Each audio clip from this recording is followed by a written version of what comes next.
ஆண்டவரும் இரட்சகருமாகிய இயேசு கிறிஸ்துவின் இனிய நாமத்தினாலே இந்த காலை பரிசுத்த உன்னதமான ஓய்வு நாளிலே கர்த்தராக இயேசு கிறிஸ்து உங்களை ஆசீர்வாதமாய் நடத்தி வந்ததுக்காகவும் ஆண்டவர் உங்களை ஆசீர்வதித்து நடத்தப் போவதற்காக உங்களை இயேசுவின் நாமத்தினாலே நாங்கள் வாழ்த்துதல் சொல்லுகிறோம், ஆசீர்வதிக்கிறோம்.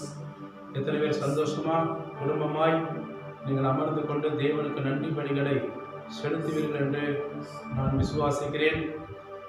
சபையில் எவ்வளோ தேவனுக்கு முன்பாக ஆவிக்குரிய வாழ்க்கையில பயபக்தியாய் ஆண்டவர் செய்திருக்கிற சகல விதமான நன்மைகளை குறித்து நன்றி சொல்லுகிறோமோ, அதே போல வீட்டிலே குடும்பமாய் அமர்ந்து கொண்டு இந்த லாக்டவுன் நாட்களிலே கூட ஆண்டவருக்கு இருதயத்தில் ஆழத்திலிருந்து நன்றி பலிகளை செலுத்தி அவர் ஒருவருக்கே ஆராதனை செய்வீர்கள் என்று நம்பிக்கை உள்ளவங்க, வாஞ்சை உள்ளவங்க, தேவன் மேல் அன்பு வைத்து விசுவாசத்தோடு நன்றி சொல்கிற யாராலும் சரி, இன்றைக்கு முடிந்தவர்கள் எல்லாரும் உள்ளங்கள் படித்து உங்கள் 2 கண்களை மூடி ஆண்டவருக்கு முன்பாக முகமுகமாக பரலோகத்திலிருந்து வாசம் செய்கிற தேவனாக கர்த்தர் உங்களிடத்திலேயே வாசம் செய்யும்படியாய் இன்றைக்கு இறங்கி வர போகிறதற்காக நாம் நன்றி சொல்லி சின்ன ஜெபத்தை இறங்குமா.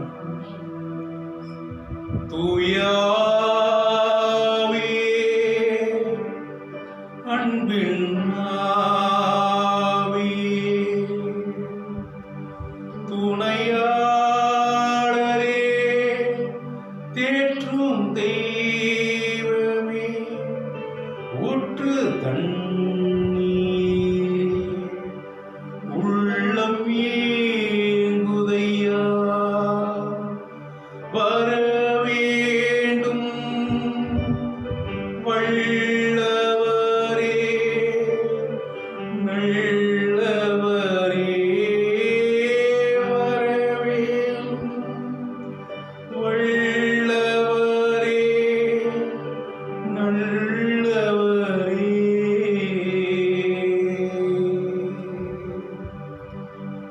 என் அன்பு தேவனாகிய கிறிஸ்துவே, எங்கள் மத்தியில் உலாவ வேண்டுமென்று விரும்புகிற ஒவ்வொரு பிள்ளைகளையும் விண்ணப்பங்களும் விசுவாசத்தோடு ஏறெடுக்கிற இந்த காலை நேரத்திலே உன்னதமான கரத்திலே ஜெபத்தோடு விண்ணப்பத்தோடு ஏறெடுக்கிற ஒவ்வொரு பிள்ளைகளோட கூடாரங்களிலே நீர் வாசம் செய்யும்படியாய் ஊழியக்காரனாக அடைய நன்றி செலுத்துகிறேன். துதிகளின் மத்தியில் வாசம் செய்ய வேண்டும் என்று விரும்புகிறவரே, இன்றைக்கு யாரெல்லாம் உம்முடைய சமூகத்திலே உண்மையாய் கூப்பிடுகிற ஒவ்வொரு பிள்ளைகளோட நாவிலிருந்து உம்முடைய நாமத்தை மகிமைப்படுத்தி துதிக்கும் போது மகிமையின் பிரசனம், மகிமையின் கிருபை சக்தியா இறங்கி வரும்படியாய் நன்றி சொல்கிறேன். நான் சொல்லிக்கிறேன்ப்பா, எங்களையும் ஆசீர்வாதமாய் நடத்த மாட்டவரே, இந்த காலைதோறும் உங்களுடைய கிருபை புதிதாய் எங்களுக்கு கொடுத்து குடும்பமாய் நாங்கள் இணைந்து உங்களுடைய சன்னிதானத்திலே பயபக்தியாய் நாங்கள் நன்றி சொல்லி ஜெபிக்கும்படியாய் கூடி வந்திருக்கிற ஒவ்வொரு பிள்ளைகள் ஆசீர்வதிக்கப்பட்டவரே, கடந்த நாட்கள் காத்தீரே, புதிய நாளை தந்தீரே, கடந்த வாரம் முழுவதும் நடத்தினீரே, புதிய வாரத்தில் இன்னும் அதிகமாக நடத்துகிறே. உங்களுடைய நாம மகிமைப்படும்படியாய் விசுவாசிய அத்தனை உள்ளங்களையும் அன்பு கரைத்தினாலே நடத்தி செல்ல இந்த அடியன் நன்றி சொல்லி நான் ஜெபிக்கிற நான் பெற்றேன். இந்த வேளையில ஆபிரகாமும் ஈசாக்கு யாக்கோபை ஆசீர்வதித்த அதே தேவனாகிய கிறிஸ்து இந்த வேளையில யாரெல்லாம் உண்மையாய் கூப்பிடுகிறார்களோ அவர்கள் நடுவிலே வாசம் செய்ய வேண்டும் என்று அவர்களோட வாழ்க்கையில காணப்படுகிற ஆவிக்குரிய ஆசீர்வாதம், பூமிக்குரிய ஆசீர்வாதம், சரீரத்தில் இருக்கக்கூடிய ஒவ்வொரு அவைகளிலும் நீர் தொடுகிற ஒவ்வொரு ஆசீர்வாதமும் இந்த பிள்ளைகள் மேல கரங்களை வைத்து நடத்தக்கூடிய சொல்லிக்கிறேன். சிறு குழந்தைகளா இருந்தாலும், வாலிப பிள்ளைகளா இருக்கலாம், பெரியோர்கள், முதியோர்கள், மூதாட்டிகள் யாரா இருந்தாலும் சரி, இன்னைக்கு யாரெல்லாம் இன்றைக்கு உங்களுடைய சன்னிதானத்தில் மகிமையாய் உங்களுடைய பிரசனத்தை உணர்ந்து நன்றி சொல்லுகிறார்களோ, நீர் செய்த நன்மைகளெல்லாம் நன்றி வழியோடு முதற்றினாலே நாவினாலே இருதயத்தில் ஆழத்திருந்த விசுவாச அறிக்கையின் வார்த்தையோடு அறிக்கை செய்கிறார்களோ, நல்லவரை, வல்லவரை, அற்புதமானவர், அதிசயமானவர், உன்னதமானவரை, உயர்ந்தவரை, தாழ்ந்தவரை, எங்களுக்காக வாசம் செய்கிறவரை நடத்துகிறவர் என்று யாரெல்லாம் பயபக்தியாய் தேவனே நமக்கு நன்றி வழியை செலுத்துகிறார்களோ அவர்களெல்லாம் நீ தொடுமாண்டவர். கடந்த வாரம் முழுவதும் எவ்வளோ அழகாக எங்களை நடத்தினீர், எவ்வளோ பாதுகாப்பாக நடத்தினீர். கடந்த வாரத்தில் எத்தனையோ பிள்ளைகள் விபத்திலும் ஆபத்திலும் அன்றைய பாவத்திலும் பொல்லாத வேசித்தனத்திலும் பொல்லாத மரண கட்டுகளிலும் இழந்து போன எத்தனையோ குடும்பங்களை நாம் பார்க்கிறோம், கேட்டிருக்கிறோம் ஆண்டவரே. ஆனால் எங்களை தயவாக கிருபையாக ஆசீர்வாதமாக நடத்துவதற்காக வேண்டும். இந்த வேளையிலும் இந்த வாரத்திலும் அதைவிட இன்னும் அதிகமாக எங்களை நடத்துவதற்காக உங்களுக்கு நன்றி சொல்கிறேன். கர்த்தாவே, நாங்கள் பாடி துதித்து மகிமைப்படுத்தி உடைய நாமத்தை மகிமைப்படுத்தி ஆராதிக்கிற இந்த வேளையில கர்த்தாவே, எங்கள் மேல மனதுருகி இந்த அன்பு கரத்தை நீட்டி தொட்டு சுகமாக்குங்க, தொட்டு குணமாக்குங்க, தொட்டு ஆசீர்வதித்து வழி நடத்தினாங்க. பாடல் வேலை, செய்தி வேலை, ஆண்டு உடைய பிள்ளைகளோட எதிர்பார்க்கிற எல்லா வித விண்ணப்பத்தின் தேவைகளான வேலைகள் தேவ ஆவியானவர் மகிமையாக இறங்கி வந்து இந்த பிள்ளைகளை மீண்டுபடுத்திட்டு தடைகள் எல்லாம் மாற்றிக்கொள்ளும், சிந்தைகள் எல்லாம் அபத்தமாக்கிக்கொள்ளும், கெட்ட சிந்தைகள் அபத்தமாக்கிக்கொள்ளும். தேவ சிந்தை, தேவ சிறுத்தம், தேவ காரியங்கள் இந்த பூமியில உங்கள் பிள்ளைகளோட வாஞ்சையை நிறைவேற்ற ஆவியானவர் அருள் பொழிகிறார். அருள் பொழிய மாட்டவர் இயேசுவின் நாமத்தில் நாங்களும் இந்த கருத்தை ஒப்பு கொடுத்து நன்றி சொல்லி ஜெபிக்க நல்ல கரங்களை தட்டி ஆண்டு ஜபங்களை கேட்டு நம்ம ஆசீர்வாதமாக நடத்துவதற்காக ஸ்தோத்திரம் பண்ணுமா? ஸ்தோத்திரம் ஸ்தோத்திரம் ஸ்தோத்திரம். உட்காரணும். ஒரு சில பாடலை பாடி நாம் ஆண்டவரை மகிமைப்படுத்தி தேவநாமத்தை போற்றுவோமாக. கடந்த நாட்கள் எல்லாம் தேவன் எல்லா தீமையை நமக்கு எப்படி மாற்றினார் தெரியும்? நன்மையாய் மாற்றினார். ஹல்லேலூயா. எல்லா நன்மைக்காகவே தேவனாகிய கிறிஸ்து நீர் எதை செய்தாலும் என் வாழ்க்கையில, என் ஆவிக்குரிய வாழ்க்கையில, என் குடும்பங்களில், என உன்னுடைய எதிர்கால வாழ்க்கையில தீமைகள் எல்லாம் நன்மையாய் மாற்றி போட்டீர்கள். அதற்காக நன்றி சொல்லி இந்த பாடலை பாடுவோம். கரங்களை தட்டி உற்சாகமாக. நடந்ததெல்லாம் நன்மைக்கே நன்மைக்கே நன்றி சொல்லி மகிழ்வேன் இன்றைக்கே. நடப்பதெல்லாம் நன்மைக்கே நன்மைக்கே நன்றி சொல்லி மகிழ்வேன் இன்றைக்கே. நன்றி நன்றி எல்லாம் நன்மைக்கே நன்றி, உமக்கு நன்றி. உணர்ந்து பாடுவோமா? ஒரு மாத காலம் முழுவதும் நடத்தினதற்காக எல்லாம் நன்மைக்கு நன்றி. நடந்ததெல்லாம் நன்மைக்கு நன்மைக்கு நன்றி சொல்லி மகிழ்வேன் இன்றைக்கே. நடப்பதெல்லாம் நன்மைக்கு நன்மைக்கு நாங்கள் நன்றி சொல்லி மகிழ்வேன் இன்றைக்கு. தீமைகளை நன்மையாக மாற்றினீர், என் துன்பங்களை இன்பமாக மாற்றினீர். தீமைகளை இன்பமாக மாற்றினீர், என் துன்பங்களை இன்பமாக மாற்றினீர். நன்றி நன்றி எல்லாம் நன்மைக்கே நன்றி. உணர்ந்து சொல்லுவோமா? விசுவாசத்தோடு நன்றி சொல்லுவோமா? எல்லாம் நன்மைக்கே நன்றி. கடந்ததெல்லாம் நன்மைக்கே நன்மைக்கே நாங்கள் நன்றி சொல்லி மகிழ்வோம். நடப்பதெல்லாம் நன்மைக்கு நன்மைக்கே நாங்கள் நன்றி சொல்லி மகிழ்வோம் இன்றைக்கே. சிலுவதனை அமைத்து வைத்தீர் நன்றி, சிந்தைகளை மாற்றினீரை நன்றி. சிலுவதனை அனுமதித்தீர் நன்றி, என் சிந்தைகளை மாற்றி போட்டீர் நன்றி. நன்றி நன்றி எல்லாம் நன்மைக்கே நன்றி, உமக்கு நன்றி நன்றி. எல்லாம் நன்மைக்கே நன்றி. நடந்ததெல்லாம் நன்மைக்கே நன்மைக்கே நடப்பதெல்லாம் நன்மைக்கே நன்மைக்கே. என் கிருபை உமக்கு போதும் என்றே, பலவீனத்தில் பலன் என்றே. என் கிருபை உமக்கு போதும் என்றே. பவுலரை பார்த்து சொல்லி எங்களை பார்த்து சொல்லுப்பா. நன்றி நன்றி எல்லாம் நன்மைக்கு நன்றி. கிருபை உள்ள தேவனே, உடைய கிருபை என்ன உங்களை தாழ மாட்டார் என்று சொல்லுவார். எல்லாம் நன்மைக்கு நன்றி. நடந்ததெல்லாம் நன்மைக்கே நன்மைக்கே நன்றி சொல்லி மகிழ்வேன் இன்றைக்கே. நடப்பதெல்லாம் நன்மைக்கே நன்மைக்கே மகிழ்வேன் இன்றைக்கும். தாங்கிடும் பெடல் தந்தீர் நன்றி, தப்பி செல்ல வழி செய்த நன்றி, சோதனைகள் வேதனைகள் துன்பங்களிலிருந்து தந்தீர் நன்றி, எங்களை தப்பி செல்ல வழி செய்த நன்றி நன்றி நன்றி. எல்லாம் நன்மைக்கு நன்றி, உமக்கு நன்றி. உண்மையாய் உண்மையாய் தேவனை பார்த்து சொல்லுவோமா? எல்லாம் நன்மைக்கு நன்றி, நடந்ததெல்லாம் நன்மைக்கு நன்மைக்கு நான் நன்றி சொல்லி மகிழ்வேன் இன்றைக்கு. என் வாழ்க்கையில இனி நடப்பதெல்லாம், வாழ்க்கையில நடப்பதெல்லாம் அதற்காக நன்றி அப்பா. இன்றைக்கு நன்றி சொல்லி மகிழ்வேன், இன்றைக்கு நன்றி சொல்லி மகிழ்வேன் என்றைக்கும். ஹல்லேலூயா ஹல்லேலூயா. தீமைகள் எல்லாம் தேவன் நன்மையாய் மாற்றினார். எத்தனை பேர் ஒன்று ஆமென் சொல்ல முடியும்?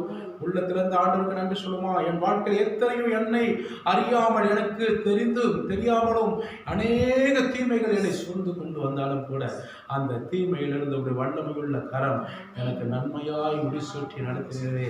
ஹல்லேலூயா. இந்த வருஷத்தை மாத்திரமல்ல, ஒவ்வொரு நிமிஷமும் என் வாழ்க்கையில தீமைகளை நன்மையாய் மாற்றி போக்கிறே. அதற்காக நன்றி என்ற கரங்களை தட்டி நன்றி சொல்லுமா?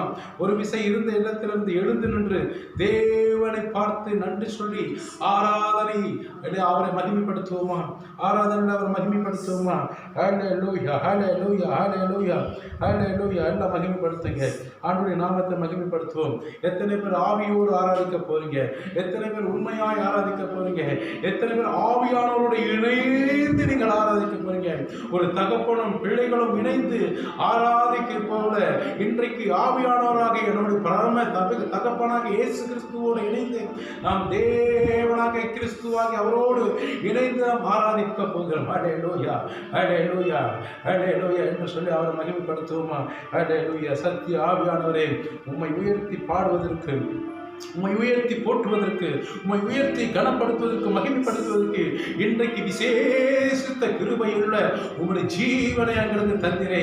குடும்பமாக ஆராதிப்பதற்கு இந்த விசேஷித்த இந்த பரிசுத்த ஓய்வு நாளை எங்களுக்கு ஏற்படுத்தி கொடுக்கிறே. I will thank God. Hallelujah. I thanks God. You are all thanks God. Hallelujah. உமக்கு நான் நன்றி சொல்லுவேன் ஆண்டவரே, நன்றி சொல்லுவேன் என்று சொல்லுவோமா? Hallelujah.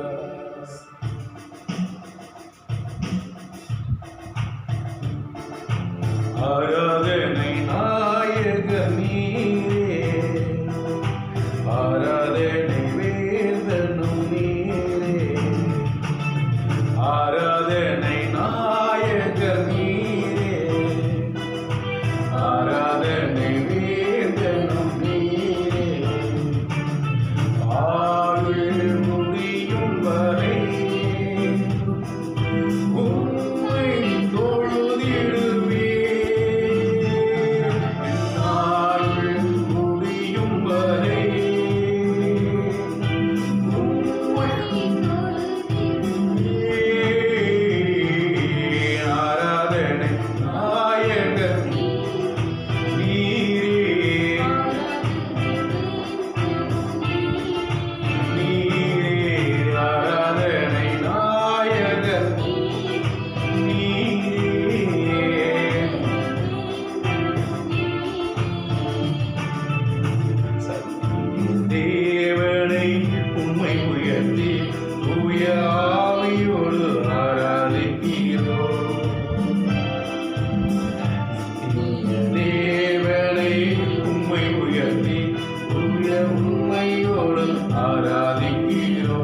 சத்தியாக ஆவியாளர் பார்த்து சொல்லுமா?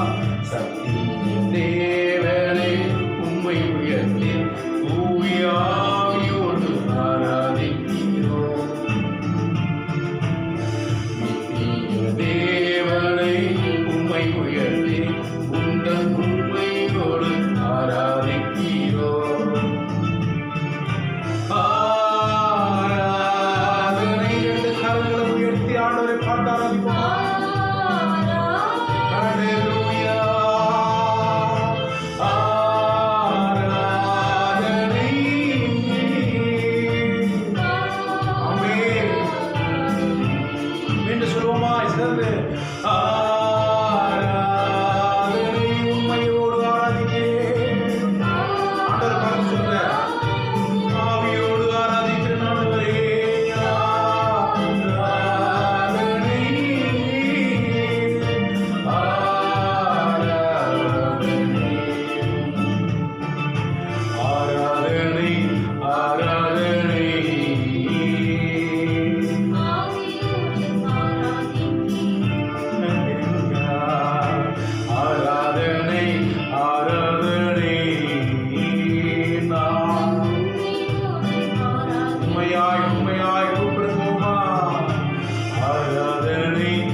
வேதனை இருந்தாலும் சொல்லுவார். ஆண்டவர் பார்த்து தகப்பன் என்னை பார்த்துக் கொள்வார். என் தேவைகளெல்லாம் பார்த்துக் கொள்வார். என் குறைவுகளெல்லாம் பார்த்துக் கொள்வார். என் எதிர்கால வாழ்க்கை உள்ள எல்லா நன்மையாக இந்த மாற்றிக் கொள்வார். உண்மையை ஆராய்ச்ச போதும் ஆண்டவர் செய்வார். உண்மையாய் ஆராதிக்கும் போது, உண்மையை கொண்டிருக்கும் போது வாழ்க்கையிலே எல்லா குறைவுகளெல்லாம் நன்மையாய் மாற்றுவாராக.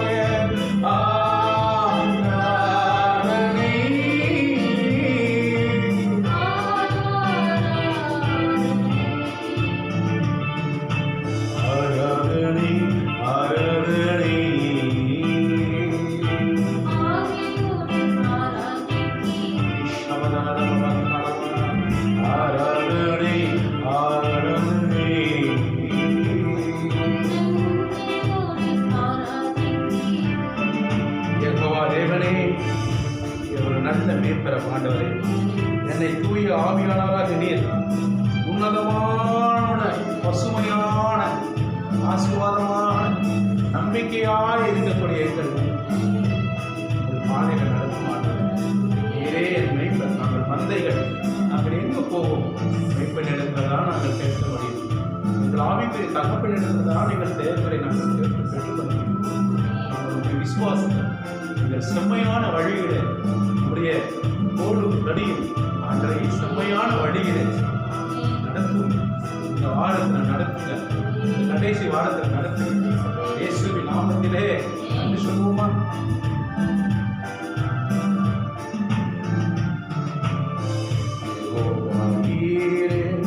நன்மை பெறே தூய ஆவியோடு ஆராதிக்கிறோம்.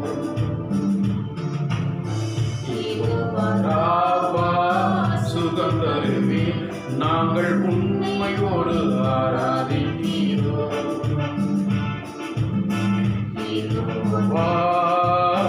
நன்மை பெறே தூய ஆவியோடு ஆராதிக்கிறோம்.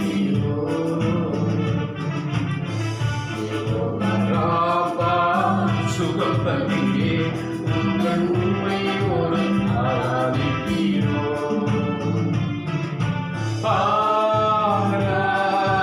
இரண்டு கரங்களை சேர்த்து ஆண்டவர் மாத்திரம் பார்த்து உண்மையாக நன்றி சொல்லுவோமா? உங்கள் அருகிலே முகமுகமாய் பார்த்து அந்த உன்னதமான தேவகுமாரனாக இயேசுவை ஆராதிப்போமா? ஆராதனை மீண்டும் ஒரு விசை.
நாங்கள் ஒப்பு கொடுத்து நாங்கள் ஜெபிக்கணும். சொல்லுங்கள், எல்லாம் உண்மையாய் சொல்லுங்கள். கடந்த வாரத்தை காட்டிலும் இந்த வாரத்தில் புதிய கிறிஸ்துவுக்குள் புதிய அனுபவத்தை நான் பெற்றுக்கொள்கிறேன். என் தகப்பனிடத்தில் நான் புதிய அனுபவங்களை பெற்றுக்கொள்கிறேன். சொல்லுங்கள், புதிய உடன்படிக்கை. ஹல்லேலூயா. ஒரு அர்ப்பணிப்போடு சொல்லுவோம். அர்ப்பணிப்போடு தேவன் நம்மிடத்தில் எதிர்பார்க்கிறது அர்ப்பணிப்பு. என் பிள்ளைகள் எந்த அளவுக்கு என் மேலே நம்பிக்கை வைக்கிறார்களோ, எந்த அளவுக்கு என்னுடைய காரியத்தை, நான் கொடுக்கப்பட்ட வேலைகளை, என் கொடுக்கப்பட்ட காரியத்தை என் குழந்தைகள் எந்த அளவுக்கு என் மேலே நம்பிக்கை வச்சு அதை நிறைவேற்றுகிறார்கள் என்று ஆண்டவர் நம்ம மேலே நம்பிக்கையாக தேவனாக நம்பூரணமாக கிறிஸ்து எதிர்பார்க்கிறார். நம்மளை தான் எதிர்பார்க்கிறார். அடியனை எதிர்பார்க்கிறார். கூடிய பிள்ளைகளாக நாம் அனைவரும், அவருடைய சீசர்களாக இருக்கக்கூடிய நாம் அனைவரும் தேவனுடைய விருப்பம் விருப்பம் விருப்பம் அதை அறிந்து கொண்டு நாம் நிறைவேற்றுவதற்கு ஆத்தும பாரத்தோடு இந்த கடைசி காலங்களில் கர்த்தாவே இந்த ஆத்தும பாரம் எது ஆண்டவரே அதை சொல்லும் ஆண்டவரே நான் கேட்கிறேன், அதை எப்படி செய்கிறேன், ஒரு ஆத்தும பாரத்தை நான் பிரியப்படுத்துகிறேன் என்று சொல்லுவேன். வாழ்க்கையில் எதிர்பார்க்கிற எல்லா காரியங்களும் ஆண்டவரை கிட்ட நீ கேட்கவே தேவையில்லை. ஒரு தகப்பன் இடத்துல பிள்ளைகள் கேட்க வேண்டிய அவசியமே இல்லை. ஒரு பிறக்க போகிற அந்த குழந்தை, பிறந்த குழந்தை தன் வாழ்நாள் முழுவதும் இந்த குழந்தைக்கு ஏற்ற நேரத்தில் ஏற்ற வேலையில் அந்த பிள்ளையோட தேவைகள் இல்லை என்று மனிதர்களாகிய சுய மனிதர்களாகிய நாமே நன்கு அறிந்திருக்கிற போது ஏற்ற வேண்டிய பிள்ளைகளுக்கு என்ன தேவைகள் என்று அறிந்து அதன்படி செய்யும்போது அருமை பிதாவாகிய தேவனாக கர்த்தர் அப்படி விருப்பத்தை ஆத்தும பாரத்தை நிறைவேற்றுவதற்கு வாஞ்சையா அர்ப்பணிக்கிற அத்தனை உள்ளவர்களுடைய தேவைகள் அதிகமாய் உன்னுடைய வாழ்க்கையிலே குறைவுகள் எல்லாம் நிறைவாக்கிய வேண்டும். குறைவுகள் எல்லாம் நிறைவான ஆசீர்வாதத்தினால நன்மையினால் அவனை குறிப்பாக்கி மகிழ்ச்சியின் சந்தோஷத்தின் பாதையிலே என் பிள்ளைகளை பார்க்க வேண்டும் என்று தாகமுள்ள ஆத்துமபாரம் உள்ள அந்த மேற்பெடுக்கு முன்பாக கடிகூர்ந்து மகிழத்தக்க ஆத்தும பாரம் என்ன செய்ய வேண்டும்? தேவனை பிரியப்படுத்தும் போது சகல ஜனங்கள் மத்தியில் ஆண்டவனை பிரியமாய் நடத்துவாங்க. விசுவாசம் என்ற குடும்பங்களையும் அமிதமாக நடத்துவாங்க. இன்னும் மண்டையில கிட்டி சேர, இன்னும் மண்டையில ஆண்டவரை அறியாத காரியங்கள் எல்லாம் அறிந்து கொண்டு ஞானம் விளன் குருவைத்தான் இயேசுவின் நாமத்தில் நன்றி சொல்லியிருக்கிறாங்க. கர்த்தர் நம் ஜெபங்களை கேட்டு ஆராதனை மகிமையாய் நம் மத்தியிலே அசைவாடினதற்காக நன்றி சொல்லுமா. Thank you father, thank you. நாம் அப்படியே நின்ற வண்ணமாய் ஆண்டவருக்காக நாம் காணிக்கை தசமம் பார்த்து செலுத்துகிற வேலை இது. பாஸ்தவம் ஒரு பாடலை பாடும்போது ஆண்டவர் நமக்கு கொடுத்திருக்கிற ஆசீர்வாதத்தில் ஒரு பங்கு தேவனுடைய கருத்தில் வாங்கி கருத்திற்கு கொடுக்க நாம் பிரார்த்திக்கப்படுவோம்.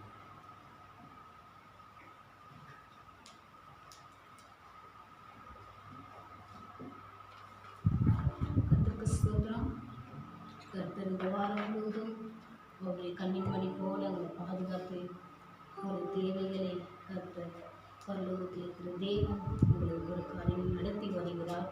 அதுக்காக நான் நன்றி சொல்லுவோம். எல்லாம் உற்சாகமாக எழுந்து நின்று கரங்களை தட்டி நம் தேவனுக்கே மகிமை, தெய்வத்துக்கே மகிமை, தேவனுக்கு தெரிவிப்போம். தினமே உங்களுக்கு மகிமை சொல்லி நம்ம பாடுவோம். நல்ல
ஆமென்.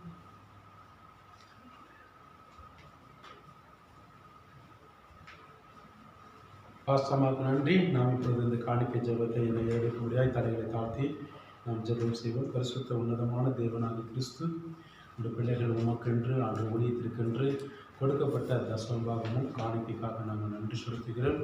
கர்த்தர் தாமே அன்றைய கடந்த வாரத்தை காட்டிலும் இந்த வாரத்திலே அநேக உங்களுடைய நன்மையினாலே அவர்கள் எதிர்பார்க்க விரும்புகிற எல்லாவித காரியத்தினாலே குறைவுகள் இல்லாதபடி குறைவுகள் எல்லாம் அவர்களுடைய வாழ்க்கையில் சந்தோஷத்தின் சமாதானத்தோடு கையிடுகிற எல்லா வேலைகளும் நிறைவாக்கி தரும்படியாய் நாங்கள் நன்றி செலுத்துகிறோம். கையிடுகிற வேலைகள், பிசினஸ்கள் எல்லாம் நீர் ஆசீர்வாதத்தை மேன்மைப்படுத்தி ₹1 கூட கடன் இல்லை என்று நல்ல சாட்சி சொல்லத்தக்க அற்புதமாய் உன் கரம் நீட்டி அவர்களை நடத்தி ஆசீர்வதித்து காத்துக்கொள்ளும்படியாக நன்றி சொல்லி ஜெபிக்கிறேன். தொடர்ந்து ஆசீர்வதிங்க, வழிநடத்துங்க, வேலைப்படுத்துங்க. இயேசுவின் நாமத்தை நன்றி சொல்லி ஜெபிக்கிற நல்ல பிதாவே, ஆமென். உட்காருவோமாக.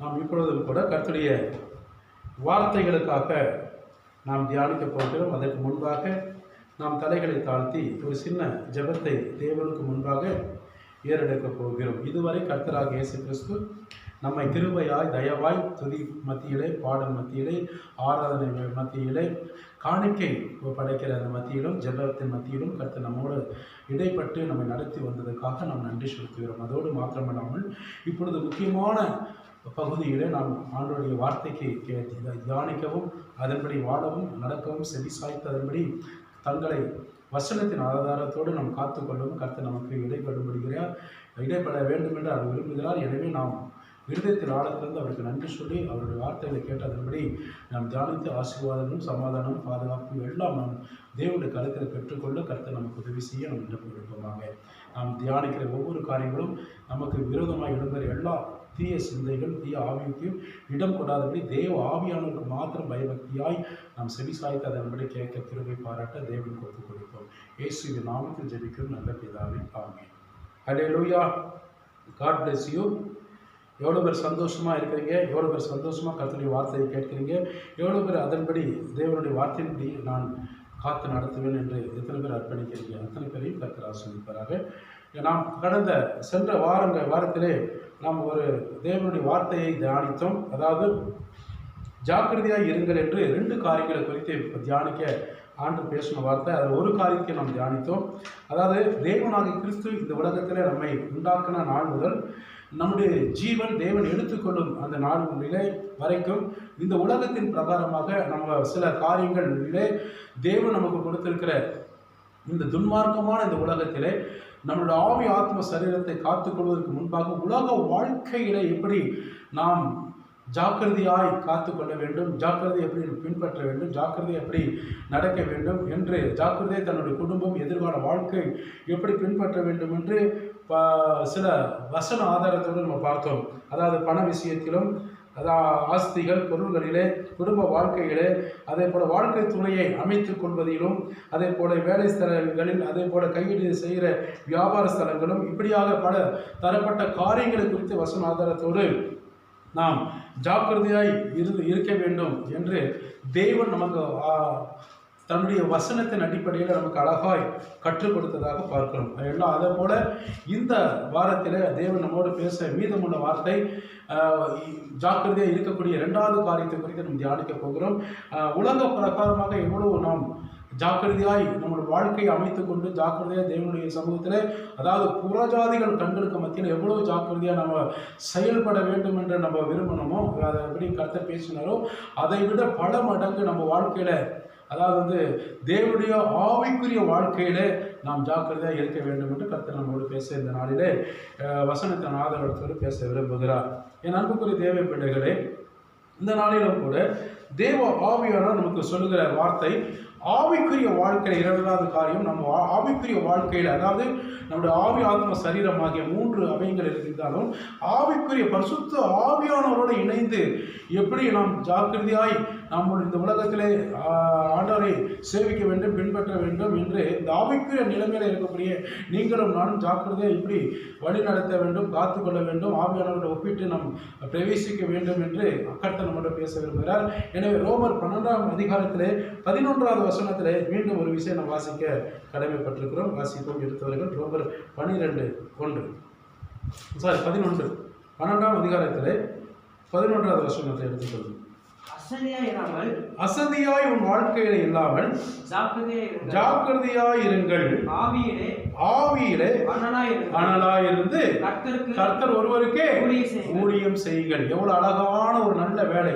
இந்த உலகத்தில் எவ்வளவு வேலை செய்தாலும் அது தேவனுடைய ஊழியத்துக்கு ஈடாகாது. அதுதான் ஒண்ணு.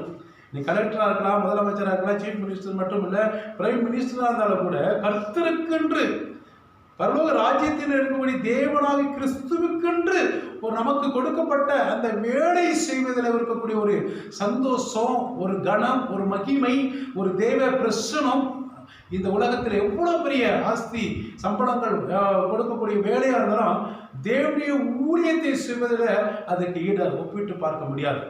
ஹல்லேலூயா! உலகத்தில் வேலை செஞ்ச உலக மனிதனை சந்தோஷப்படுத்துகிறோம், அதற்குண்டான இந்த பணங்களை நம்ம வாங்கிக் கொள்கிறோம், பொருட்களை வாங்கிக் கொள்கிறோம். ஆனால் கர்த்தருக்கென்று ஊழியம் செய்யும்போது, கர்த்தருக்கென்று சேவை செய்யும்போது அதற்குண்டான ஒரு பிரதிபலன் தேவ ஆவியானவருடைய வருகையிலே அந்த அவருடைய ராஜ்யத்தில் நமக்கு ஒரு அநேக தூதர்கள் மத்தியிலே, தேவ பரிசுத்தவான்கள் மத்தியிலே நமக்கு பரிசோதிக்கப்படும் என்று வேதத்தில் வாசிக்கிறோம். எனவே இந்த சொல்லப்படுகிற வார்த்தை அசதியா இல்லாமல் எப்படி இருக்கணும்? ஜாக்கிரதையா இருக்கணும். அதாவது அசதியா இல்லாமல் என்ன அர்த்தம்னா, வேலையில அசதியா இருந்தா என்ன ஆகும்? கடந்த வாரத்தில் நம்ம சென்ற வாரத்தில் பார்த்தது, வேலையில அசதியா இருக்கிற ஒரு மனுஷனை எந்த மனுஷனும் எஜமான் வச்சிருக்க மாட்டான். இவன் சோம்பல்காரன், இவனை வச்சுட்டு நம்ம எந்த வேலையும் செய்ய முடியாது, செஞ்சா நமக்கு இருக்கக்கூடிய எல்லாமே நஷ்டமாயிடும், அதனால் இவனை எப்படியாக கழட்டி விட்டுட்டா வேற ஆளை அமர்த்தி கொள்ளலாம்னு சொல்லி தான் வைப்பார்கள். அதே மாதிரி தான் ஆவிக்குரிய வாழ்க்கையில அசதியா இருக்கக்கூடாது. அசதியான என்ன அர்த்தம்? வேதத்தை வாசிப்பதிலே உற்சாகம் இருக்கணும், ஜெபம் பண்ணுவதிலே உற்சாகமா இருக்கணும், கர்த்தருக்கென்று ஊழியம் செய்வதிலே உற்சாகமா இருக்கணும். அதுதான் அசதியாய் இருந்து செய்யக்கூடாது. தேவனுக்கென்று செய்கிற வேலையிலே எப்படிப்பட்டவன ஆத்தும பாரத்தோடு மாத்திரமல்ல, விசுவாசத்தில் மாத்திரமல்ல, உற்சாகமாய் ஆண்டவருக்கென்று அந்த கொடுக்கப்பட்ட வேலையிலே எப்படி அசதி இருக்கக்கூடாது, மனம் வாஞ்சையாய், ஆத்தும வாஞ்சையாய், பாரமாய் செய்ய நீ எப்படிப்பட்டவர்களா இருக்கணும்னா ஜாக்கிரதையா இருக்க வேண்டும். அந்த ஜாக்கிரதையா இருக்க வேண்டும் என்று சொல்லுகிற வார்த்தை எதை மென்ஷன் பண்ணுகிறது என்றால், அசுத்த ஆவியின் கிரியைகள் உன்னை பலவீனப்படுத்துகிற அந்த அசுத்த ஆவிக்கு நீ ஜாக்கிரதையா இருக்க வேண்டும்.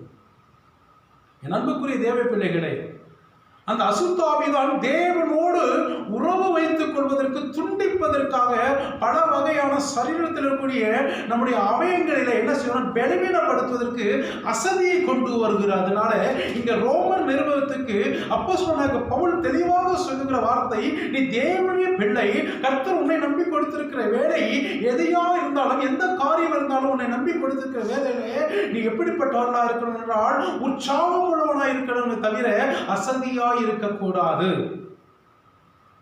சபைக்கு வருவதிலும் அசதியா இருக்கக்கூடாது, ஆராதனைக்கு வருவதிலும் ரொம்ப ஜாக்கிரதையா இருக்கணும். டைம் எல்லாம் ஆண்டவருக்கு தெரியும்.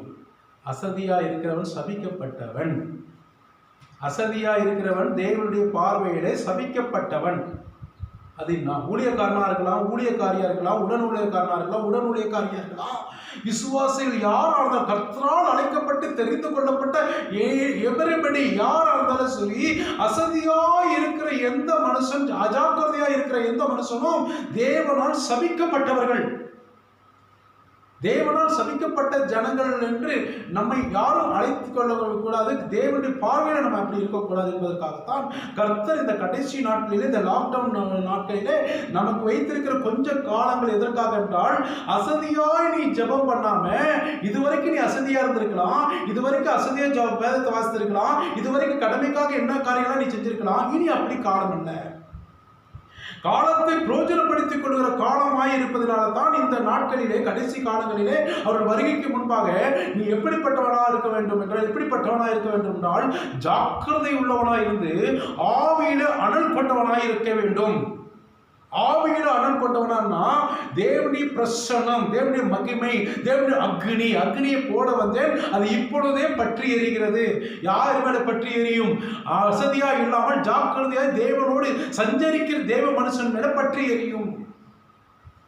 அவர்கள் தான் ஜாக்கிரதையாக இருப்பார்கள்.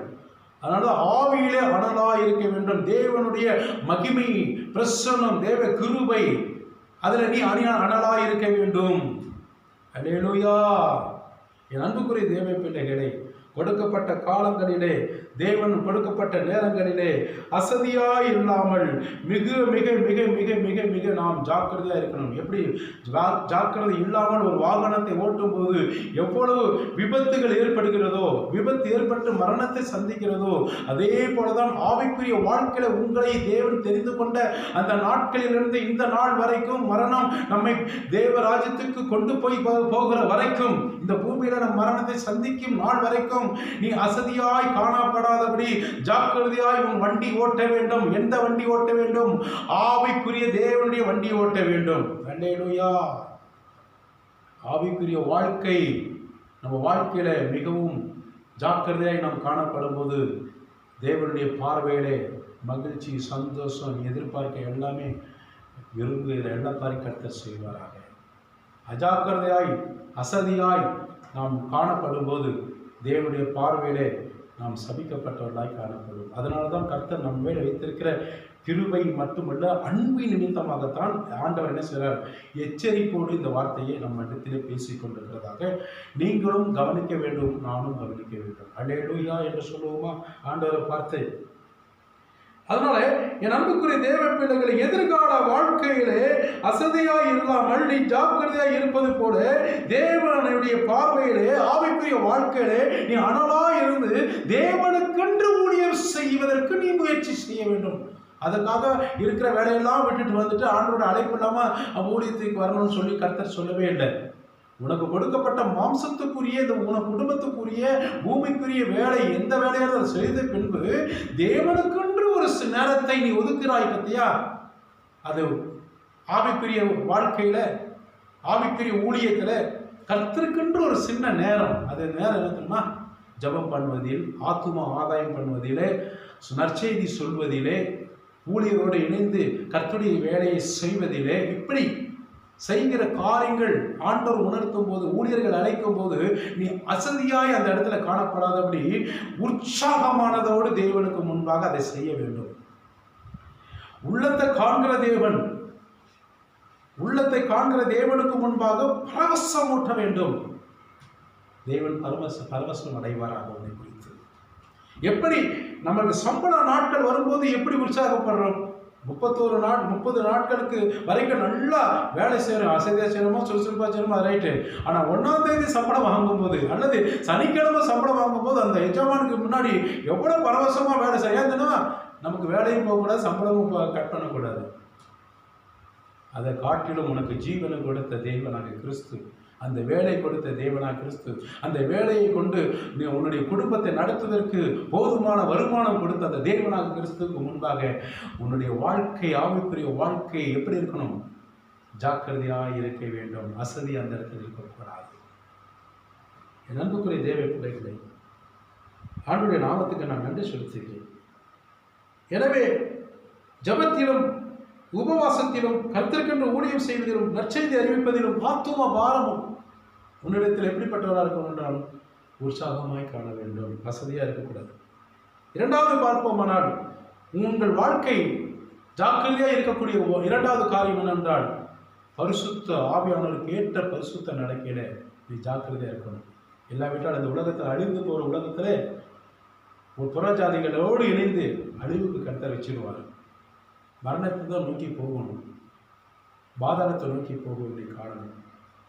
ஆக தேவனாக கிறிஸ்து எந்த நேரத்தில் வருகிறாரோ நமக்கு தெரியவில்லை. ஆனாலும் கர்த்தருக்கு அறிவார். அவர் வரும் வரைக்கும் நமக்கு கொடுக்கப்பட்ட, நம்மை நம்பி கொடுக்கப்பட்ட பொறுப்புகளை காத்து கொள்ள வேண்டும். அதற்கு காத்து கொள்ள வேண்டும் என்ற பொறுப்பு மாத்திரமில்லை, நம்முடைய ஒவ்வொரு அவயங்களும் தேவ ஆவியானவருடைய கண்களுக்கும் இதயத்துக்கும் முன்பாக உன் வாழ்க்கை பரிசுத்த ஆவியானவருக்கு நேராய் நீ ஜாக்கிரதையாய் காத்துக்கொள்ள வேண்டும் என்று 2 பேதுரு 3ஆம் அதிகாரத்தில் இங்கே சொல்லப்படுகிற வார்த்தை 11வது வசனத்தை வாசிப்போம். இப்படி இவைகளெல்லாம் அழிந்து போகிறதா இருக்கிறபடியால் இப்படி இந்த உலகத்தில் இருக்கக்கூடிய எல்லாவித கிரிகைகள், மனிதனால் உண்டாக்கப்பட்ட எல்லா கிரிகைகளும் பார்த்து அழகு பார்த்து உண்டாக்கப்பட்ட எல்லாவித பொருட்களும் ஆஸ்திகளும் எல்லாவித அந்த கிரிகைகள் எல்லாம் அழிந்து போவதற்கு அந்த காலங்கள் இருக்கிறபடியினாலே நீங்கள் எப்படிப்பட்ட பரிசுத்த நடக்கையும் அந்த அழிவிலிருந்து தப்பித்துக் கொள்வதற்கு, அதாவது உன்னுடைய அவயங்கள் முழுவதும் தப்பித்துக் கொள்வதற்கு ஆண்டவர் உன்னிடத்தில் எதிர்பார்ப்பது என்னவென்றால் பரிசுத்த வாழ்க்கையின் நடக்கை. நீங்கள் எப்படிப்பட்ட பரிசுத்த நடக்கையும் தேவ பக்தியும், தேவனுக்கு முன்பாக, மனிதனுக்கு முன்பாக அல்ல, மனிதனுக்கு முன்பாக பக்தியை காண்பதற்காக கர்த்தர் உங்களை என்னையும் தெரிந்து கொள்ளவில்லை. தேவனுடைய இதயத்துக்கு ஏற்ற பிரகாரமாக உன் பரிசுத்த ஆவிக்குரிய வாழ்க்கை பக்தி விருத்தி ஆண்டவருடைய சபைக்கும் உனக்கும் விருத்தி அடைய வேண்டும். வருமானத்தில் விருத்தி இல்லை, குடும்பத்தில் எவ்வளவு சம்பாதித்து விருத்தி இல்லை, குடும்பத்திலே இவ்வளவு ஆண்டு காலமாக வாழ்ந்து என் குடும்ப வாழ்க்கையை விருத்தி இல்லை என்பது நமக்கு தேவையில்லை. உன் வாழ்க்கை, உன் ஆவிக்குரிய ஜீவியம் எதில விருத்தி அடைய வேண்டும் என்றால் தேவனோடு சஞ்சரிக்கிற அந்த பக்தி விருத்தி அடைய வேண்டும். ஹல்லேலூயா. பரிசுத்த நடக்கை மாத்திரமல்ல, பக்தி விருத்தி உள்ளவர்களாய் இருக்க வேண்டும். தேவனோடு சஞ்சரிக்கிற நேரங்களிலே 14வது வசனத்தை வாசிக்கிறோம். ஆகையால் பிரியமானவர்களே, என் அன்புக்குரிய தேவ பிள்ளைகளே, பிரியமான என் குழந்தைகளே, இவைகள் வர காத்திருக்கிற நீங்கள் ஆண்டுடைய வருகையும் அது மாத்திரமல்லாமல் இப்படிப்பட்ட அழிவுகள் அதற்கு பின்பாக ஆண்டுடைய வருகை இரண்டும் வருவதற்கு காத்து கொண்டிருக்கிற, எதிர்நோக்கி கொண்டிருக்கிற நீங்களும் நானும் கரையற்றவரும், தேவனுடைய பார்வையிலே, தேவனுடைய இதயத்துக்கு முன்பாக, அவருடைய கண்களுக்கு முன்பாக மனுபுத்திரரை கண் நோக்கி பார்த்து கொண்டிருக்கிற தேவனுடைய அவருடைய கண்களுக்கு முன்பாக எந்தவித என்னுடைய அவயங்களிலே ஒரு சின்ன கரை கூட இல்லாதபடி, அதாவது பாவம் இல்லாதபடி கரையற்றவர்களாகவும், மற்றவர்கள் உன்னை குறித்து குற்றம் சொல்கிற அளவுக்கு தேவ ராஜ்யத்தில் உன்னை குறித்து குற்றப்படுத்தி பேசுவதற்கும் எந்தவித குற்றவாளியாய் இல்லாதபடி குற்றமற்றவளாய் ஒரு குழந்தையை போல உன்னுடைய ஆவிக்குரிய நிலைமை சமாதானத்தோடு தேவனுடைய கண்களுக்கு முன்பாக, அவருடைய ராஜ்யத்துக்கு முன்பாக, அவருடைய கண்களுக்கு முன்பாக அவர் காணப்படும்படியாக அவ்வளவுதான். நீங்களும் நானும் சபையோரும் ஜாக்கிரதையாய் இருக்க வேண்டும் என்று இந்த நாளிலே கர்த்தர் நம்மோடு பேசுகிறார். கரங்களை தட்டி ஹல்லேலூயா, ஹல்லேலூயா. ஆண்டவருடைய நாமத்துக்கு நான் நன்றி செலுத்துகிறேன்.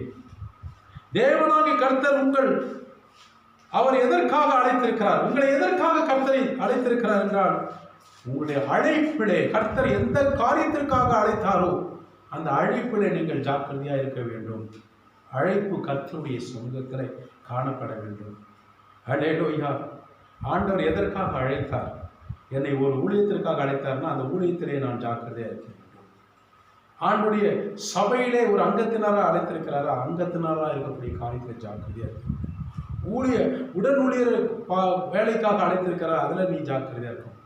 ஆண்டவர் எந்த காரியத்திற்காக 5 விதமான ஊழியங்கள், சபையின் காரியங்கள், எந்த காரியத்திலே கர்த்தர் உன்னை தெரிந்து கொண்டு உன்னை அதற்காக அவருடைய வேலைக்காக அழைத்தாரோ அந்த அழைப்பிலே நீ உறுதியாய் மட்டுமல்ல ஜாக்கிரதையாய் இருக்க வேண்டும்.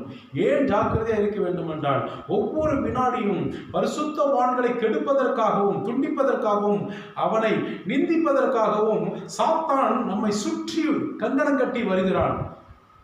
ஒரு வசனம் சொல்லப்படுகிற வார்த்தை என்னன்னா, எச்சிக்கிற சிங்கத்தை போல எவனை விளங்கலாம் என்று சாத்தான் நினைச்சான் வகை தேடி வருகிறான். அப்போ எப்போ அவன் விழுங்கலாம் என்று வகை தேடி கொண்டு வருகிறான், அவனுக்கு பார்வைக்கும் அவன் வாய்க்கும் நாம் எப்படிப்பட்டவர்களாக இருக்க வேண்டும்? நொறுக்கப்படுவர்களாய் காணப்பட வேண்டும். ஹல்லேலூயா, ஹல்லேலூயா. எனவே என் அன்புக்குரிய தேவ பிள்ளைகளே, கர்த்தர் உங்களை அழைத்த அழைப்புகளை அவர் வரும் வரைக்கும் நீங்கள் எப்படிப்பட்டவர்களாக இருக்கணும்னால் ஜாக்கிரதையாக இருக்க வேண்டும் என்று எபேசியர் 4ஆம் அதிகாரத்திலே 1வது வசனத்தில் என்று சொல்லப்படுகிற வார்த்தை எடுத்து வாசிங்க. ஆதலால் கர்த்தர் நிமித்தம் கட்டுண்டவனாகிய நான் உங்களுக்கு சொல்லுகிறேன். பவுல் சொல்லுகிற வார்த்தை, கர்த்தர் நிமித்தமாக கட்டுண்டவனாக இருக்கக்கூடிய நான் உங்களுக்கு நான் சொல்லுகிறேன். புத்தி என்னவெனில், உங்களுக்கு சொல்லுகிற புத்தி, அதாவது ஆவிக்குரிய புத்தி என்னவென்றால், நீங்கள் அழைக்கப்பட்ட அழைப்புக்கு நீங்கள் தேவனால தெரிந்து கொள்ளப்பட்டது மட்டுமல்ல, அவருடைய சேவைக்காக அழைக்கப்பட்ட அந்த அழைப்புக்கு நீங்கள் எப்படிப்பட்டவர்களாக இருக்கிறீங்க? பாத்திரவான்களாக இருந்து நடந்து கொள்ள வேண்டும். எப்படி நடந்து கொள்ள வேண்டும்? தேவனுடைய பார்வையில, மனுஷனுடைய பார்வையில நடப்பதற்கு முக்கியம் இல்லை. தேவனுடைய கண்களுக்கு முன்பாக வாழ்க்கை ஆவிக்குரிய பாத்திரவான்களாக நீங்கள் நடக்க வேண்டும் என்று இந்த இடத்துல அப்போஸ்தலனாகிய பவுல் எபேசிய நிறுவனத்துக்கு தெளிவாக இந்த வார்த்தையை சொல்லியிருப்பாங்க. 2வது வசனத்தை பார்ப்போம்னா, எப்படிப்பட்ட மிகுந்த தாழ்மையாகவும் மிகுந்த மன தாழ்மையுள்ளவனாகவும் சாந்தமும் உன் இருதயம் சாந்தமுள்ளவனாகவும் நீ தேவனுடைய கண்களுக்கு முன்பாக நீடிய பொறுமையுள்ள மனுஷனாகவும் உடையவர்களாய் தேவன் நம்ம வேலையிருக்கிற அந்த அன்பை போல மற்றவர்களிடத்தில் அன்பை உள்ளவர்களாய் இருந்து ஒருவருக்கு ஒருவர் என்ன செய்ய வேண்டும்? பகிர்ந்து கொள்ள வேண்டும். கிறிஸ்துவின் அன்பினாலே பகிர்ந்து கொள்ள வேண்டும். 3வது வசனத்தை வாசிப்போம். சமாதான கட்டினால் தேவன் நமக்கு கொடுத்திருக்கிற சமாதானம் என்ற அந்த சமாதான கட்டினாலே ஆவியினாலே ஒருமையை காத்துக்கொள்வது. நாம் ஒருமன ஆவியோடு ஆவியானவர் நம்மோடு இருப்பதனால ஆவியானவர் நமக்கு கொடுத்திருக்கிற அந்த ஒருமனதை காத்துக் கொள்வதற்கு ஜாக்கிரதையாக இருக்க வேண்டும். ஏனென்றால் நம்முடைய சமாதானத்தை கெடுப்பதற்கு, நம்முடைய ஆசீர்வாதத்தை கெடுப்பதற்கு, தேவனுடைய அந்த அன்பை துண்டிப்பதற்காக சாத்தான் வகை தெரிகிற அந்த சாத்தானுடைய அந்த கிரிகைகளுக்கு நீங்களும் நானும் சபையோரும் இந்த கடைசி காலங்களிலே அந்த கிரிகளோட ஆவிகளுக்கு எதிர்த்து நிற்பதற்கு நாம் காத்துக் கொள்வதற்கு, தேவ சமாதானத்தை நம்மை விட்டு பிரிந்து போகாமல் காத்துக் கொள்வதற்கு நாம் எப்படிப்பட்டவர்களாக இருக்கணும் என்றால் ஜாக்கிரதையாக இருக்க வேண்டும் என்று கரங்களை ஆண்டுக்கு நன்றி சொல்லுவோம். 1 பேதுரு 4ஆம் அதிகாரத்தில் 7வது வசனத்தை வாசிப்போம். எல்லாவற்றிற்கும் நீர் இந்த கடைசி காலங்களிலே நீ எந்த காரியம் செஞ்சாலும் அந்த காரியத்தை காட்டிலும் எல்லாவற்றிலும் நீ எப்படிப்பட்டவனாக இருக்கணும்? முடிவு சமீபமான காலமாய் இருக்கிற இந்த காலங்களிலே ஆகையால் நீ தேவனுடைய பார்வையிலே மிக மிக மிக மிக தேவனுடைய ஆவியை பெற்றுக் கொண்டிருக்கிற நீ தெளிந்த புத்தி உள்ளவனாய் இருந்து ஜெபம் பண்ணுவதற்கு, தேவனோடு சஞ்சரிப்பது. ஜெபம் என்பது தேவனோடு சஞ்சரிக்கிற காரியம், தேவனோடு பேசுகிற காரியம், தேவனோடு உறவாடுகிற காரியம், தேவனோடு ஐக்கியம் உண்டாகிற காரியத்தில் நீ எப்படி இருக்கணும்? ஜாக்கிரதையா இருக்க வேண்டும். ஜாக்கிரதையா இருக்க வேண்டும். நம்ம எல்லாத்துலேயும் ஜாக்கிரதையா இருப்போம். ஆனால் ஜெபம் பண்ணுவதில் பார்த்துட்டிங்கன்னா பிசாசு நம்மளோட சோர்வு விளைவுகளை கொண்டு வந்துடுவான், அசதிகளை கொண்டு வந்துடுவான், தூக்கத்தை கொண்டு வந்துடுவான், சரீர சோர்வை கொண்டு வருவான், பிரச்சனைகளை கொண்டு வருவான், தடைகளை கொண்டு வருவான். ஆனால் எவ்வளோ தடைகள் வந்தாலும் சரி, எவ்வளோ பிரச்சனைகள் வந்தாலும் சரி, அதற்கு நாம் இடம் கொடாதபடி ஜாக்கிரதையாக இருக்க வேண்டும். அதுதான் ஆவிக்குரிய வாழ்க்கை.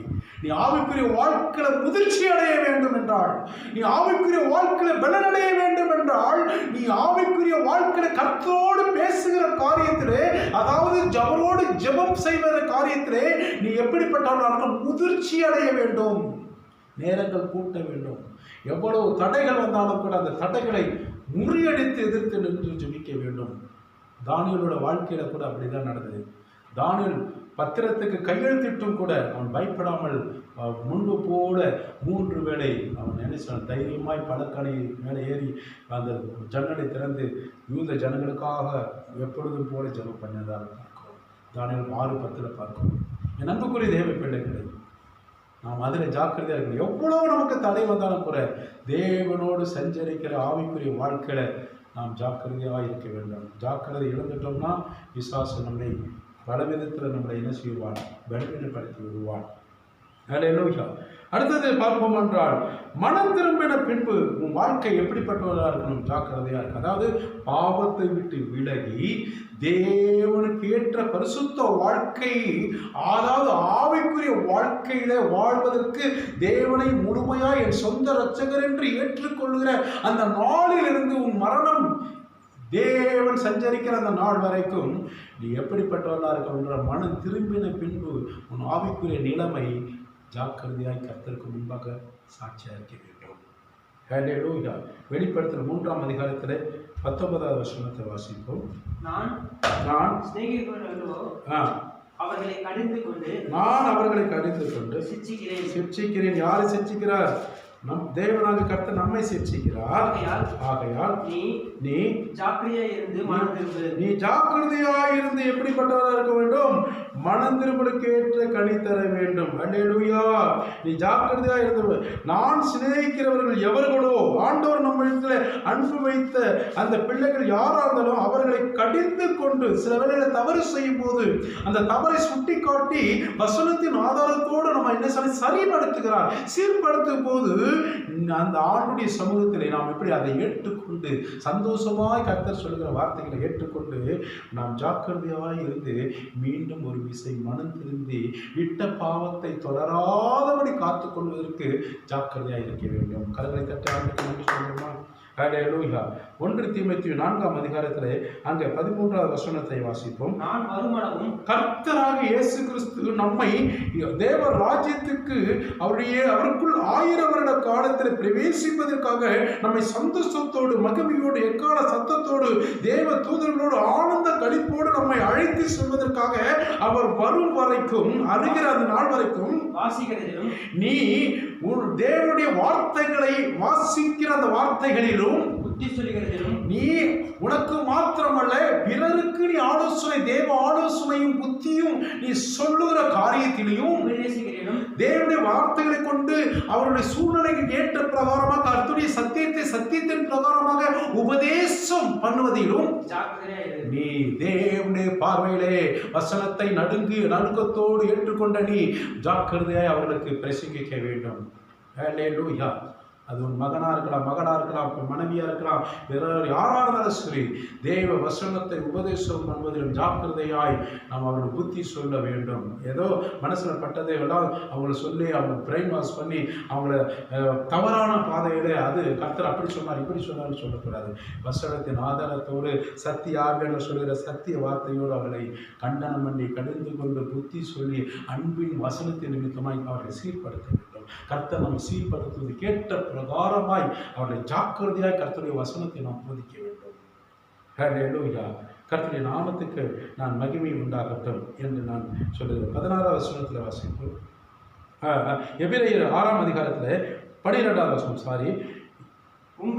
உங்களுக்கு நம்பிக்கையின் பூரண நிச்சயம் உண்டாகும்படி, உங்களுக்கு தேவனாக கர்த்தர் மேல வைத்திருக்கிற நம்பிக்கையும் தேவனுடைய ராஜ்யத்துக்கு பங்கு கொள்ள வேண்டும் என்ற அந்த நம்பிக்கை பூர்ண விசுவாசம் உள்ள வரைக்கும் நீங்கள் அதான் தேவனால் தெரிந்து கொள்ளப்பட்டவர்கள், தேவனால் அழைக்கப்பட்டவர்கள், தேவனுடைய சேவைக்காக அர்ப்பணிக்கப்பட்டவர்கள் யாவரும் முடிவு பரியந்தம் உன்னுடைய ஜீவன், அதாவது ஆவி ஆத்மா சரீரம் முடிவு பறிந்த வரைக்கும் அப்படியே தேவனுடைய கண்களுக்கு முன்பாக ஜாக்கிரதையை காண்பிக்க வேண்டும். ஆண்டவருடைய கண்களுக்கு முன்பாக, மற்றவர்களுக்கு தேவையில்லை, ஆண்டவருடைய சபையோருக்கு தேவையில்லை, ஊழியக்காரர்களுக்கு தேவையில்லை, உன் குடும்பத்துக்கு தேவையில்லை, தேவனுடைய இருதயத்துக்கு ஏற்ற கண்களுக்கு முன்பாக ஜாக்கிரதையா இருக்கும்படி ஆசையா இருக்கிறோம்.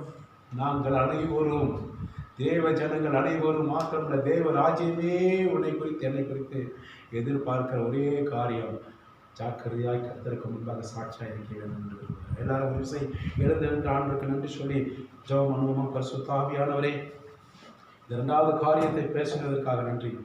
ஆவிக்குரிய வாழ்க்கையில ஆண்டவரே, மாம்சத்துக்குரிய பூமிக்குரிய எல்லா காரியத்திலும் நாங்கள் ஜாக்கிரதை இருக்கிறதை விட ஆண்டவர் அது 10% தான். அது 10%. இந்த உலகம் முடிவு பறிந்த இதில், இந்த உலகம் முடிவு வரைக்கும் அது ஒன்றுமே நாங்கள் கொண்டு வந்ததுக்குள்ள கொண்டு போவோம். யோகம் சொன்னது போல ஒன்றும் பிறக்கும் போது கொண்டு வந்ததில்லை, போகும்போது ஒன்றும் கொண்டு போவதில்லை. உலகத்துக்குரிய காரியம் கொஞ்ச நாட்கள் அனுபவிக்க வேண்டிய காரியங்கள் தான். அதற்கே இவ்வளவு ஜாக்கிரதையாய் பிராயசப்படுகிறோம். ஆனால் ஆவிக்குரிய ராஜ்யத்திலே நித்திய காலமாக கர்த்தரோடு அவருடைய சிங்காசனத்தின் மத்தியில் அமர்ந்து கொண்டு சேனைகளின் கர்த்தரே பரிசுத்தர் பரிசுத்தர் பரிசுத்தர் என்ற பரிசுத்த ஆவியானவருக்கு ஏற்ற பிள்ளை பரிசுத்தவான்களாய் நீங்களும் நானும் மகிழ்ச்சியின் கீதத்தோடு சந்தோஷத்தோடு தேவ ஆவியானவர்களோடு குழுத்தோழர்களை ஏந்தி ஓசன்னா என்ற கீதத்தை பாடும்படியாக கர்த்தர் நமக்கு அபிஷேகத்த கிருபையாய் அழைத்திருக்கிற அந்த நாளை காணும்படியாக, அந்த நாட்களில் பிரவேசிக்கும்படியாக உன்னையும் உன் குடும்பத்தையும் ஆத்தும ஆதாயத்தோடு ஆதாயப்படுத்தி, பிறரையும் ஆத்தும ஆதாயத்தோடு ஆதாயப்படுத்தி தேவனுக்கு உடைய விருதத்தை கேட்ட கண்களுக்கு முன்னாக நற்சாட்சி பெற்றவர்களாக இருக்க அந்த சத்ருவானால் விழுந்து போன லூசிபரோட கிரிகளுடைய ஆவிக்கு நீங்கள் ஜாக்கிரதையாக இருந்து மனதிருந்து தேவனுடைய சித்தத்தை செய்வதற்கு அழைக்கப்பட்ட நீங்கள் உறுதியாக இருக்கிறார். இயேசுவின் நாமத்தில் எங்களோடு ஆண்டவரே இடைப்பட்டதற்காக பேசுவதற்காக நன்றி. அடியனும் ஒப்பு கொடுத்து சென்று புரோஜனமற்ற ஊழியக்காரனாய் இருக்கக்கூடிய இன்னும் புரோஜனமாய் உன் கண்களுக்கு முன்பாக ஆண்டவரே ஜாக்கிரதையாய் இருந்து கொடுக்கப்பட்ட மந்தைகளுக்கு முன்பாக முன்மாதிரியாய் வசனத்தின் ஆதாரத்தோடு உடைய பிள்ளைகளுக்கு கற்றுக் கொடுத்து உபதேசித்து கடிந்து கொண்டு கண்டனம் பண்ணி புத்தி சொல்லி உங்களுடைய ஆவிக்குரிய வாழ்க்கையின் சீரான பாதையில நடத்துவதற்கு சக்தி ஆவியானவர் உங்களுடைய ஞானம், உங்களுடைய பலன், உங்களுடைய கிருபை அடியனுக்கு தந்து உங்களுடைய பிள்ளைகளுக்கு உத்தம இதயத்தோடு உடைய ராஜ்யத்திலே மனவாட்டியோ நாங்கள் அனைவரும் வந்து உன் கருத்தில் பிள்ளைகளை ஒப்புக் கொடுக்கத்தக்க என்னையும் என் மனைவி பிள்ளை குடும்பத்தையும் ஜாக்கிரதையாய் நாங்கள் நடந்து கொள்ள ஆடு சொல்லி கொடுத்து கரம்பட்டு நடந்து இயேசுவின் நாமத்தில் இந்த மாதம் முழுவதும் உங்கள் பிள்ளைகளை ஜாக்கிரதையாக நடத்தி ஆசீர்வதிக்கிறது அவர்களும் ஜாக்கிரதையாக இருக்கும் இந்த ஆசீர்வாதத்தை பெற்றுக்கொள்ள எல்லா தேவைகளும் நம்ம வாழ்க்கையை செய்து கடத்தி இயேசுவின் நாமத்தில் வருகிற செப்டம்பர் மாதத்தில் ஒரு நல்ல செய்திகள் பிள்ளைகளோட மனமகிழ்ச்சியாய் நாங்கள் சபையோர் அனைவரும் சபையில நாங்கள் ஆராதிக்கத்தக்க வீடுகளோடு ஆராதிக்க சபைகளை முன்போடு ஆராதிக்கத்தக்க எங்கள் ஜெபங்களை கேட்டு வழி நடத்துகிறோம். அதோடு மாத்திரமில்லாமல் விசுவாசிகளாக ஒவ்வொருவருக்கும் ஒரு அறிவிப்பு சொல்கிறேன். கடந்த வாரத்தில் மோட்சிதா அண்ணனோட ஜெபிச்சிருப்பீங்க. இந்த வாரத்தில் கூட வருகிற அதாவது நாளை சரியாகி 3 மணிலிருந்து இரவு 9 மணி வரைக்கும் கொரோனாஸ்க்காக சபை ஊழியத்துக்காக சபை திறக்க போகிற காரியங்களுக்காக ஜெபிக்கிற வேலை இருக்கிறது. எந்த வேலையாக இருந்தாலும் இப்பொழுது அதை சீர்படுத்தி வச்சு சரிப்படுத்தி வச்சு நாளை 3 மணிலிருந்து இரவு 9 மணி வரைக்கும் குடும்பமாக இணைந்து சபைக்காக, சபை திறப்புக்காக, சபையோட ஊழியம் செய்வதற்காக, சபையோடு இணைந்து கர்த்தரின் நாமத்தை மகிமைப்படுத்துவதற்காக, சபைகள் அரசாங்க அதிகாரிகளோட கண்களிலே தயவுல இரக்கம் பாராட்டி திறந்து கொடுப்பதற்காக, வியாதிஸ்தர்கள் இல்லாத தமிழ்நாடாய் மாற்றுவதற்காக, தேசத்தில் அற்புதமாய் நற்செய்தி கேட்பதற்காக எங்களுடைய ஜெபம் தேவனுக்கு தேவை. எனவே அன்புக்குரிய தேவ பிள்ளைகளை பாரத்தோடு ஆண்டுக்கு நன்றி சொல்லி ஜபிக்கும்போது கர்த்தர் ஒரு நல்ல திறந்த வாசலை ஒருவரும் கூட்டக்கூடாது திறந்த வாசலை திறக்க உதவி செய்யலாம். இயேசுவின் நாமத்தில் ஜெபிக்க நல்ல பிதாவே. என் ஆத்துமாவே கர்த்தரை ஸ்தோத்திரி, என் முழுமே பரிசுத்த நாமத்தை ஸ்தோத்திரி, என் ஆத்துமாவே கர்த்தரை ஸ்தோத்திரி, கர்த்தர் சில சகலங்களும் உபாதமாக ஆகும். நம் கர்த்தராகிய இயேசு கிறிஸ்துவின் கிருபை, பிதாவோட அன்பு, பரிசுத்த ஆவியானோட அந்நியம் வைக்கவும் மீண்டும் என்ற சதா காலங்களும் கர்த்தர் நம்மை அவர் ராஜ்யத்தில் அழைத்து சொல்லி வரைக்கும் நாம் அனைவரும் ஜாக்கிரதையாய் இருப்போமாக, நடப்போமாக. God bless you.